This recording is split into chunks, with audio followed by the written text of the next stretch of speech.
3 ways to become a more influential leader. Being a leader is about many things, but one of the most important traits you should possess is the ability to influence, inspire, and encourage your team. When you can do this, you can bring the very best work out of each individual, and thereby help the collective team to achieve amazing things. So how do you influence and inspire as a leader? In this presentation, we're going to explore the answer. 1. Give your team projects. Instead of micromanaging every single tiny decision in your organization, the best leader is someone who provides a rough outline of what needs to be accomplished, and then allows the team to complete that themselves. Why? Firstly, this means that you don't need to be in 100 places at once, micromanaging every fine detail. At the same time, this lets the team that you have paid do their very best work, rather than having you stifle all creativity out of them. But most importantly, giving your team ownership over a task helps them to feel more in control over what they are doing and makes the task more intrinsically rewarding. 2. Lead by example. There are few things more frustrating than a leader that does not lead by example. How frustrating is it to be told by your boss to hand in work on time, and that tardiness is never excusable, only for them to then not get around to looking after that work for weeks? When you are a leader, you need to set the tone for your office, and you need to set a blueprint for how others will behave. In a crisis, your team is going to look to you for how to respond. If you are panicking and shouting, then they are unlikely to remain productive. But if you can calmly continue with your work, then chances are that so can they. Likewise, if you want them to wear a smart shirt into the office, then you need to as well. 3. Provide credit where it is due. Providing incentives for completed work has been shown in studies not to work. This has the unfortunate effect of making people focus too much on the end goal, thus reducing creative thinking and problem solving. But what you should do is ensure that the contributions of each team member are felt and that they feel rewarded through credit. When you do this, you will create a situation where everyone wants to do their very best work because they know it is valued and seen. 5 leadership skills to help your business grow. Want to be a better leader and take your business to newer heights? Then listen up and we'll go over 5 crucial skills that are necessary for any leader. Empathizing. One of the single most important skills for any leader is the ability to empathize with their staff. In particular, this means not judging, and it means assuming that each member of your team is their own person with their own things going on. In other words, if someone is performing subpar today, you don't assume they're simply lazy. Instead, you ask what your organization could do differently to help them feel motivated. Or you ask what could be going on in their life that's making them unhappy. Explaining. Talking about goals can help your staff to an extent when done the right way. Rather than giving staff their own targets to reach and then rewarding them for hitting them, you should instead share your goals and the company's goals in order to explain to them why you are making the decisions you are making and what the end vision is for the team. This immediately gets your workers on side, as it shows them that you trust them. At the same time, by letting your team know what they're trying to achieve, they will be freer to come up with their own effective ways of meeting those tasks and give them the freedom to make some of their own decisions and use their intuition rather than always deferring to you for the next step. Ultimately, this means less communication overhead, less time wasted, and better productivity. Commanding attention. A great leader should be someone who is dynamic, engaging, charismatic, and charming. While this isn't something that everyone is born with, the good news is that it can be learned. Attending acting classes, public speaking classes, and even stand-up comedy clubs can be a great way to develop those skills. Management. Often the terms leadership and management go hand in hand. While both are related though, they are different skills. As a manager, your job is to manage resources and staff in order to place them in the most productive position to help reach targets and goals. Learn to do this if you want to be the best kind of leader. Bravery. Finally, a great leader needs to be brave and courageous. Your job as leader is to take responsibility, to make quick decisions, and to sacrifice your own reputation if it means looking after your team. This all takes courage and bravery, but it will pay off in the huge amount of loyalty and respect you command among your team. All leaders are readers. 5 must-have books to read to become a better leader. Nearly every major CEO and leader reports that they read a large number of books every day, from Bill Gates to Elon Musk. Doing so allows them to further develop their leadership skills and to develop a greater understanding of their role and the way they can get the best out of others. While there is an unlimited number of books that the best leaders should read, the 5 I'm about to share with you will offer a great place to start. These books are deeply impactful and can make you a better leader than 99% of managers all on their own. Deep Work by Cal Newport. This is a book all about focusing hard on a given subject matter. It shows how uninterrupted work produces the best results in terms of quality and quantity. This is eye-opening for many managers who are used to constantly pestering their staff with emails, messages on Slack, and pointless meetings. The Power of When by Michael Bruce. Another book that looks at how to get the most out of staff, this time focusing on how different people work better at different times of day based on their chronotype. It shows how this can correlate with health and even personality types. It's fascinating reading, as this kind of research is likely to turn our approach to management on its head. So stay ahead of the curve by reading this one. The Personal MBA by Josh Kaufman. The Personal MBA is a business masterclass in a single book that also incorporates many concepts that relate directly to management and leadership. This includes understanding group dynamics, motivation, and more. Start with Why by Simon Sinek. This is an extremely powerful book that discusses the importance of understanding the why behind any business. This is what has always set the superstar businesses like Apple apart from the rest. An understanding of what it is they are all about. This can help you to create a better product and brand, and to better motivate your team. Super Freakonomics by Stephen J. Dubner. This is a book on the impact of economic theory on the world. It shows how one decision can alter the behavior of countless people to change outcomes in huge ways. Understanding this fascinating and entertaining book will make you better at every aspect of business, and especially leadership. How to influence others to take action. Your first job as a leader should be to motivate your team and get them to work as well as possible. If you can't accomplish that much, then you'll find that your office is not productive and that you end up going nowhere fast. Fortunately, a lot of research has been done into the nature of motivation, particularly in the office, and it sheds useful light on how we should go about motivating workers to get the most out of them.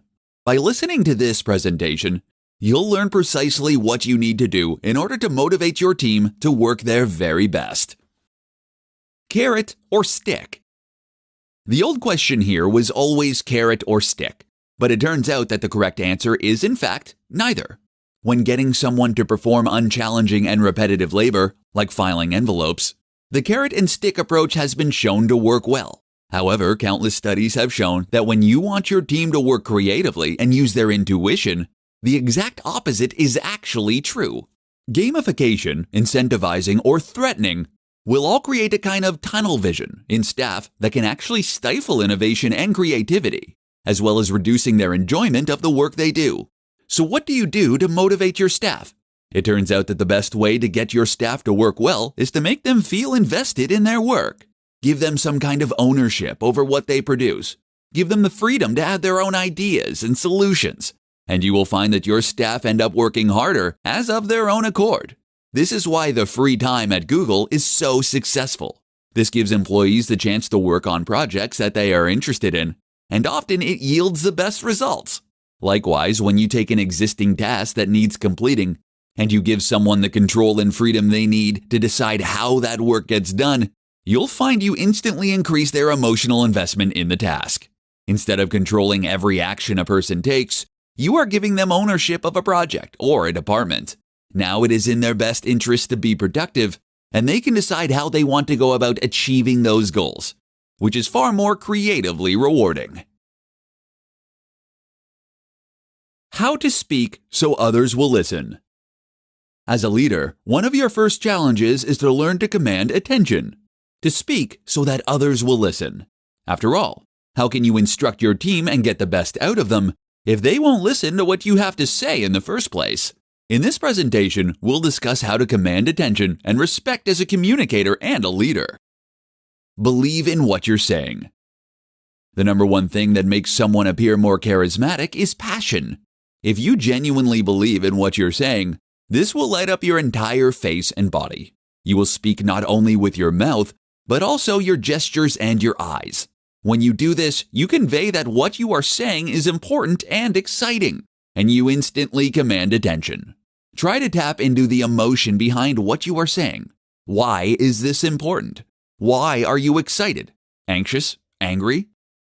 Another way to do this is to relate the story to something that matters to you or your team personally. In other words, take a narrative structure and weave a story. Speak less. Of course, you can't always channel this kind of emotion. If what you're saying isn't that important, then you won't be able to sell it as though it is. So what's the answer? Simple. Don't say it. Talk a little less, and you'll find that the times you do speak up are the ones that are far more important. By doing this, you will create a situation in which people want to listen to you, in which they want to know what you have to say. Use pauses.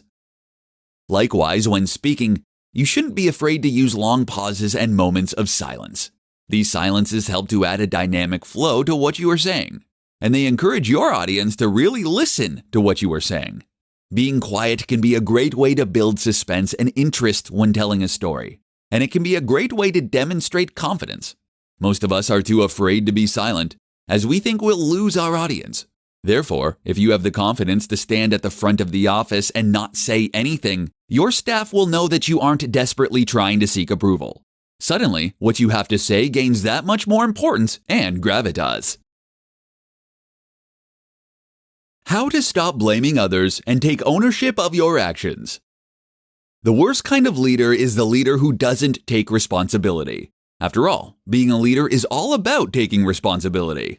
Unfortunately, this is something that many people still don't understand, and as such, they end up making their office less productive and a more stressful place to be. In this presentation, we'll look at how to flip this on its head and to become the fearless leader your team needs you to be. The blame game. The manager's job very often is to make sure that their team are meeting specific targets at given points in time. This is a way that they can demonstrate the effectiveness of their work and that their efforts can be measured. But what happens when they don't reach those targets? Bad leaders will now turn on their staff and actively blame them for being ineffective. They do this in order to save face and to avoid getting in trouble with their superiors and generally pass the buck. But it also happens to be the number one way to instantly reduce the productivity of your team. Why? Firstly, it means that your team now feels stressed knowing that they might get it in the neck for their work. The result is that they won't take as many creative risks, and they generally won't do their best work. They'll likely also feel resentful that their work has gone this way. The other issue is that it makes you seem like a weaker leader. After all, if you can't take responsibility when things go badly, you also should get no credit when things go well. So what are you doing? Your job is to then simply suck it up and to take the flak when things go wrong. Recognize that this is your team, and if they aren't working to the best of their ability, then that is on you. Decisions. The other sign of someone who likes to shrink responsibility is that they refuse to make decisions. As soon as you make a decision, you take full responsibility and you commit to a certain path of action. By avoiding making decisions, you can avoid taking this responsibility, but you also prevent your team from doing anything effective or useful.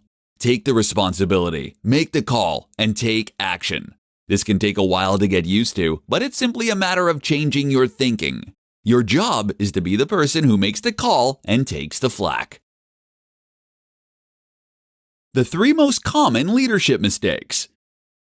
Being a leader means knowing how to protect your team so they are able to perform at their very best. Your job is to provide guidance, inspiration, and a safety net, which in turn will inspire them to take action and to contribute the best effort they are capable of. When everyone gives their very best, the team works. But while that's what good leadership is really about, this is something that is lost on many people. Unfortunately, a large proportion of leaders have the completely wrong idea about what being a leader actually means. As such, they can end up causing more harm than good. In this presentation, I'll be discussing 3 of the most common leadership mistakes that you can learn from and avoid. 1. Shouting. Being a leader does not mean blustering and yelling until you get your point across. It does not mean reprimanding dissidents in front of the entire office. Remember that being a leader does not mean you're in charge of someone or that you have the right to admonish them. Rather, it means that they have agreed to follow your instruction in this specific context. Don't let the power go to your head. A good leader doesn't need to shout to get their point across. And if things aren't working out, you simply part ways on good terms. 2. Threatening. Similarly, many leaders take the unfortunate approach of trying to terrify their followers into getting work done. They might point out that they have the power to terminate that person's employment, or they might threaten them with more work. There are lots of reasons that this doesn't work. For one, it means that those team members are going to be put in the wrong state of mind and not feel particularly like team players. Additionally, this kind of stress can actually dampen creativity due to chemical changes in the brain. 3. Micromanaging. A manager who focuses on every single detail of the work being done and attempts to wrestle control away from their team will only end up making those team members feel undervalued, while removing any creatively rewarding aspects of the work. Not only that, but they will be wasting the talents of someone hired to do that job specifically, and they will be wasting a lot of time doing work and having conversations that could have been avoided. Why emotional intelligence is crucial for effective leadership. What is the most important feature of a great leader? Is it the ability to stay calm in a crisis, to bark orders, or to command respect and fear? No. The most important feature of a leader is to understand people. This comes down to emotional intelligence, the ability to understand, predict, and ultimately influence the emotions of others. There are many situations where this plays out. For example, when someone fails to do their best work repeatedly, you might be tempted to accuse them of being lazy. The emotionally intelligent manager, however, will understand that this person might be having problems at home, or they might simply not find the work they're doing rewarding. So you should ask, how can you make that work more intrinsically rewarding for them? This will get much better results than just storming and shouting. Likewise, if you're unhappy with something a staff member did, your job as an emotionally intelligent individual is to instruct them on what they did wrong, but in such a way as to not upset them or to make them feel undervalued. How to take control in an emotionally intelligent way. We've already seen that using the threat of punishment is an ineffective way to get staff to work harder, and that it will only cause them to be less productive and inventive in the way they approach tasks. But if coming down hard on your staff isn't the answer, then how do you compose yourself to create the image of a leader? The same goes for reprimanding staff. If you shout at them publicly, you will only create enemies and resentment. Instead, demonstrate that you're unhappy by talking through with them in private what they are doing well and how they can stand to improve.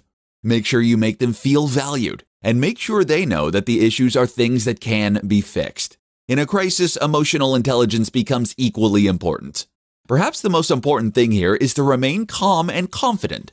You might not realize it, but you will set the thermostat, as it were, for the mood of the office. If you panic, then the office will panic. Whereas if you're calm and collected, so too will be the rest of the office. This is another form of emotional intelligence, the ability to take control over your own emotions and therefore to react in the best way possible. Why empathy is the most important leadership trait.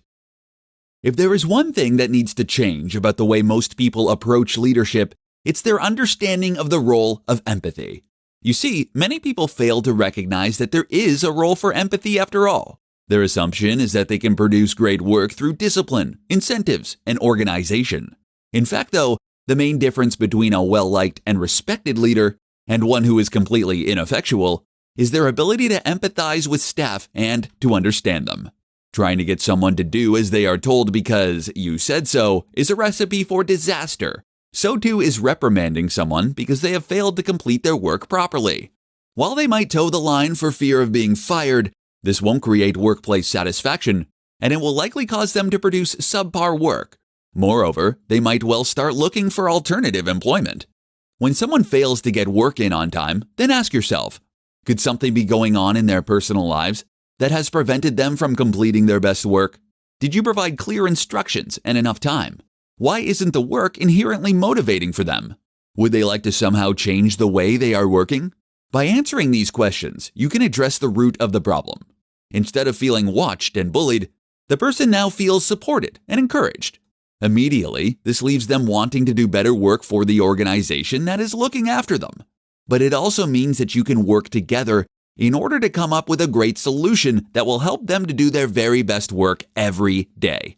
Now, you might give them more ownership or creative control over their work. You might give them a little bit of time off, or you might look into flexible working hours. Whatever the case, stopping to listen to your staff has now helped them to do the very best work they can do.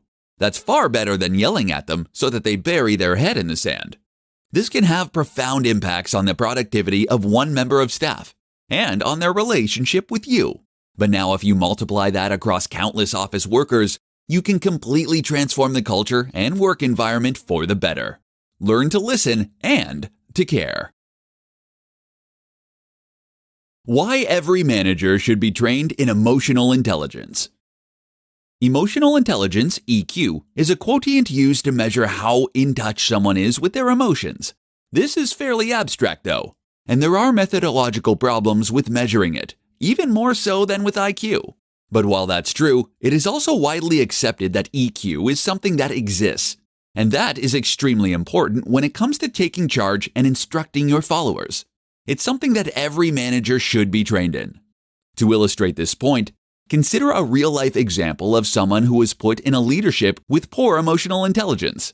This person was an editor whose job it was to read through writing from journalists, and then to make corrections ready to print. If the corrections were extensive, they had the option to send the work back to the person who wrote it. For their very first job, the editor received a large article that a journalist had written over the course of several days. The writer was proud of this work and had worked extremely hard. But the editor found several faults with the formatting, the grammar, and more. So what they did was to make a public example of the writer.